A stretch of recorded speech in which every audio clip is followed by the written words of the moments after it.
नमस्कार जय जगन्नाथ। आज राशिफल कार्यक्रम को आपण समस्त को स्वागत। तो आज कार्यक्रम आम जाना 2024 फलाफल कौन रही। वर्तमान समस्त उत्कंठा कि 2024 निर्वाचन फलाफल कौन रौ मुखिया पल्ला भारी रसतु जाना। नरेंद्र मोदी केंद्रीय स्तर में बीजेपी रे जी लीड करुँच प्रधानमंत्री नरेंद्र मोदी तांकर डेट ऑफ बर्थ हूँ 17/9/1950। जन्म समय हूँ मध्याह्न 12:09। जन्मस्थान हूँ गुजरात धामनगर रे से जन्मलाभ करथिले। अनुराधा नक्षत्र और बिछा राशि 17/8। जन्म लग्न हूँ बिछा लग्न। तांकर जातक चंद्र और मंगल एकत्र रही।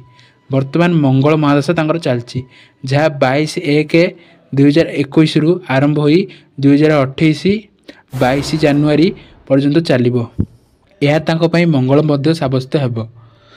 साधारणतः बिछा राशि और बिछा लग्न पई मंगल होउछंती जोगकारक। एथर 2024 इलेक्शन रे बीजेपी निश्चय आसीबो। नवीन पट्टनायक एवं राज्य मुखिया निकट को आसवा। माननीय श्रीजुक्त नवीन पट्टनायक जन्म तारीख 16/10/1946 मसीहा। जन्म समय रात्र 12:30। जन्मस्थान कटक। 5/3 मृगशिरा नक्षत्र मिथुन राशि। लग्न कर्कट। ए जातक एक सुंदर जातक। यांक जातक मंगल बुध बृहस्पति एकत्र मिसिकी रही। तेणु से सबु बेले कम कथा कहते। एथर षष्ठ थर मध्य तांको पल्ला भारी रही।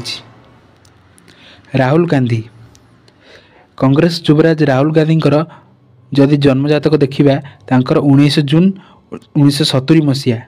मूला नक्षत्र धनुराशि। लग्न तुला। 19/9। जन्म समय को केतु महादशा रही। वर्तमान तांकर राहु महादशा चलती। एथर एमपी सीट पाखापाखि निज दम रे 75 रु 90 पर्यंत आनिबारे कांग्रेस सक्षम हेबो।